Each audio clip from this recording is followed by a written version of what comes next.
Tropical Storm Fay also soaked the city. Time-lapse video shows the clouds move in over Manhattan earlier today, and then they opened up with heavy downpours resulting in flooding and some power problems. CBS 2's Cory James live in Long Island City, Queens, with more on that. Cory.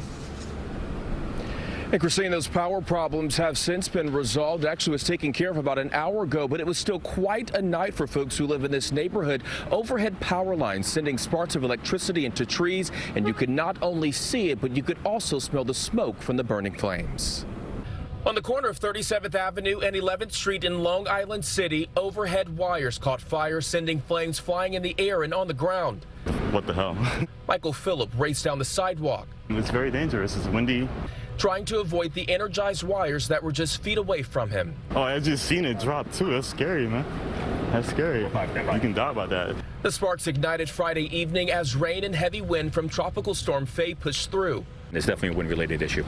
FDNY telling CBS 2 the situation here was not only dangerous for them, but also for residents nearby. We had sparks and open flame down the block and even igniting a few trees. About a mile away at 34th Street and 23rd Avenue, MTA crews were out cutting up a downed tree. Authorities say it fell on top of tracks, temporarily suspending the N and W services in both directions between Queensboro Plaza and Astoria Ditmars Boulevard. It's pouring like cats and dogs. That was shown at the 149th Grand Concourse stop in the Bronx. Water gushing down subway steps after either creeping in through blocked drains, vents, or backed up city catch basins, according to MTA officials.